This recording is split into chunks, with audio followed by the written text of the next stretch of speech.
Well, hello there, and welcome to the Migraine Diaries, a week-by-week account of the making of my game Scotoma and the longest, darkest night of my soul yet. Now this week, I'm going to do you a favour and let you in on a closely guarded industry secret. Games aren't just made using pen, paper and out-of-date aeroplane glue. No. We use these things called programs, right? They exist within magic boxes called computers, which are powered mainly by occult magic and frustration. Now these programs, or applications as the elitists call them, make all this possible, and I'm going to show you some of the ones I'm using. Now first off, and this may sound like I'm protesting too much, suspiciously so, but I'm not covertly sponsored by any of the companies that make these applications. I mean, look at my view numbers. It's not happening. Secondly, I'm doing this largely in the hope that it might help some people who are brand new to the industry, who want to get started. So for that reason alone, it's worth doing. Thirdly, starting from ground zero, as I pretty much am, I went looking for options that were both good and free, but investing when I couldn't find what I needed. If you're just starting out, it's a good maxim. Spend money where you need to and save it where you can. There are so many high quality programs out there for free, or at least a trial. There's nothing stop you from trying out as many options as you want, and you really should. So, design work. They may be the evil empire, but Google make fucking good programs. Google Drive and Docs I've used for years, and they're great. I mean, I was a bit late to the party where sort of cloud services were concerned, but I'm all in now. And with this, you have nearly all the functionality of Microsoft Office and sort of 15 gig of storage space for absolutely no money. And I use it for practically all the documents and spreadsheets I make. I also use draw.io for logic flowcharting, and it integrates pretty easily with Drive. Some people prefer Glyphy, which you can trial, but draw.io is what I use.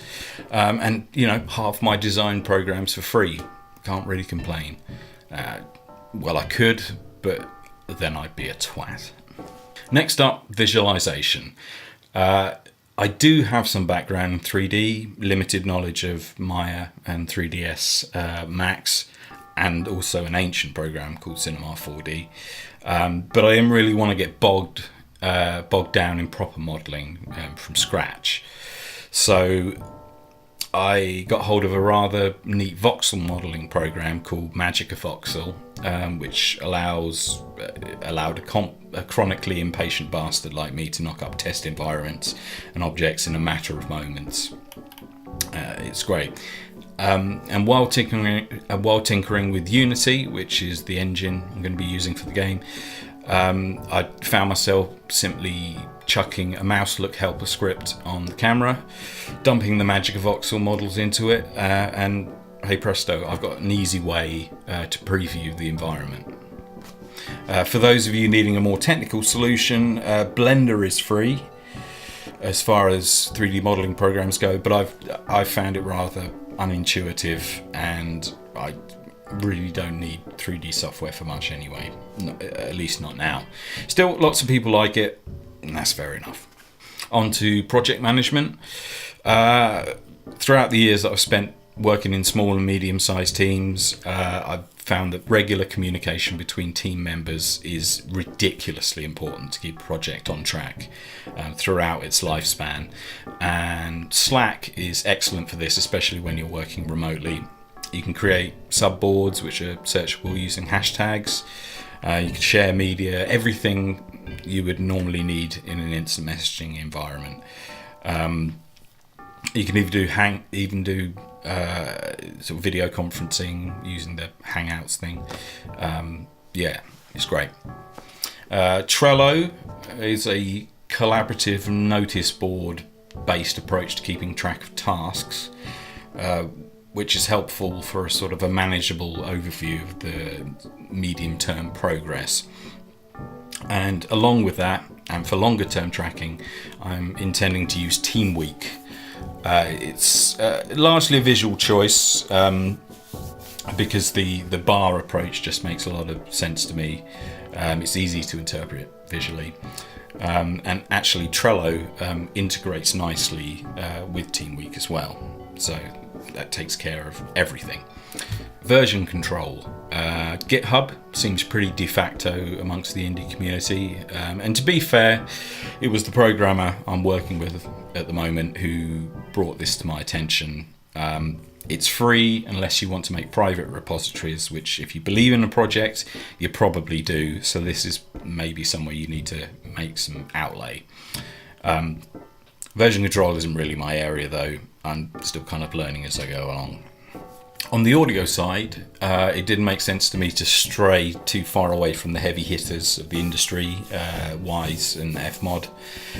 Besides which, being the audio guy, I want everything I can possibly have at my disposal in order to make this side of things awesome. At least as awesome as Louis C.K. before he started wanking at people. Idiot.